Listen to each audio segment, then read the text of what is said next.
नमस्कार मेरे प्यारे दोस्तों। हमारे प्रभु और उद्धारकर्ता ईसा मसीह के शक्तिशाली और अनमोल नाम में आप सभी का अभिवादन। सिंगापुर की स्वतंत्रता के 60वें वर्ष का जश्न मनाते हुए हम खुशी और कृतज्ञता से भर गए हैं। एक साधारण शुरुआत से लेकर एक समृद्ध बहुसांस्कृतिक समाज तक सिंगापुर प्रभु की कृपा, लचीलेपन और दिव्य कृपा का प्रमाण है। हर दौर, चुनौतियों और विजय के दौरान प्रभु ने हमारी देखभाल की है, हमारे नेताओं का मार्गदर्शन किया है और हमारी भूमि को शांति और समृद्धि का आशीर्वाद दिया है। हमारी विविधता, विकास और प्रगति के बीच यह मील का पत्थर हमें न केवल अपनी राष्ट्रीय उपलब्धियों पर, बल्कि इस भूमि पर उनके लोगों के रूप में हमारी आध्यात्मिक पुकार पर भी चिंतन करने के लिए आमंत्रित करता है।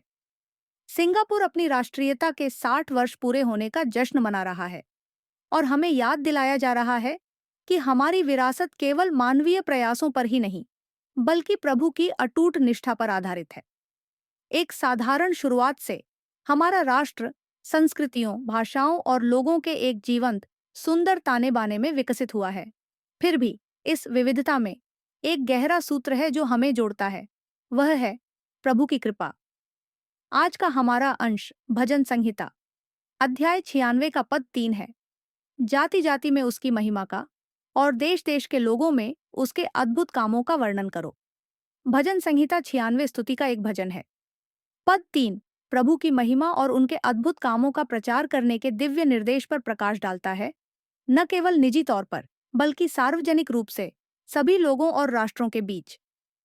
यह सिंगापुर के लिए बहुत प्रासंगिक है, क्योंकि हम एक ही माध्यम से कई राष्ट्रों तक पहुंचते हैं।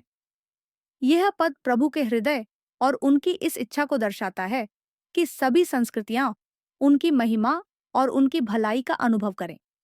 भजनकार हमें अपने विश्वास को छिपाए रखने के लिए नहीं कह रहा है। इसके बजाय हमें अपनी आवाज ऊंची करने और प्रभु ने हमारे लिए जो कुछ किया है उसकी निडरता से गवाही देने का आग्रह करता है। उनकी महिमा इतनी शानदार है कि उसे चुप नहीं रखा जा सकता। उनके कार्य इतने अद्भुत हैं कि उन्हें रोका नहीं जा सकता। जैसे जैसे सिंगापुर अपनी विरासत और सांस्कृतिक विविधता का जश्न मनाता है, हमें विश्वासियों के रूप में प्रभु का सम्मान करने के लिए अपने अद्वितीय मंच को पहचानना चाहिए। एक ऐसे राष्ट्र में जहां कई राष्ट्र हैं, भजन संहिता अध्याय 96 का पद 3 अत्यंत प्रासंगिक हो जाता है। हमें अपनी संस्कृति का सम्मान करने और मसीह को सर्वोपरि रखने का आह्वान किया गया है।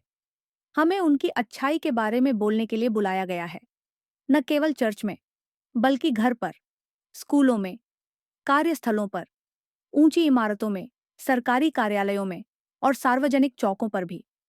हर सांस्कृतिक अभिव्यक्ति, त्योहार, भोजन, संगीत, भाषा का उपयोग प्रभु की महिमा को बढ़ाने के लिए किया जा सकता है, अगर हम जानबूझकर करें।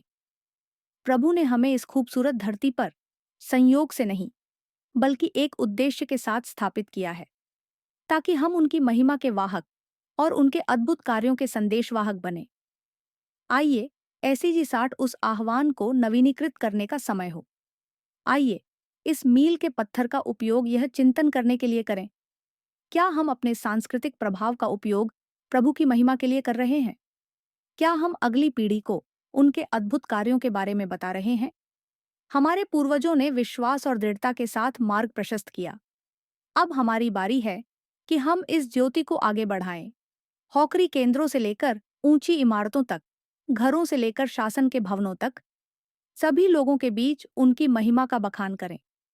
आइए हम राष्ट्रों के बीच उसकी महिमा और सभी लोगों के बीच उसके अद्भुत कार्यों का बखान करते रहें। सिंगापुर न केवल उत्कृष्टता और नवाचार के लिए जाना जाए, बल्कि एक ऐसे राष्ट्र के रूप में भी जाना जाए जो प्रभु का भय मानता है और दुनिया को उसका प्रकाश प्रदान करता है। सिंगापुर की यात्रा के इस 60वें वर्ष में हम केवल एक राष्ट्र का उत्सव नहीं मना रहे हैं, बल्कि एक गवाही का प्रचार कर रहे हैं। प्रभु हमारे राष्ट्र के प्रति बहुत दयालु रहे हैं। अब हमारी बारी है कि हम उनकी महिमा का बखान करें, इसी शहर से शुरुआत करते हुए। आइए हम अपनी विरासत को समर्पित करें, अपनी संस्कृति का सम्मान करें और सभी लोगों को उस परमेश्वर की ओर इंगित करें जो हर राष्ट्र पर शासन करता है, यीशु मसीह। आमीन।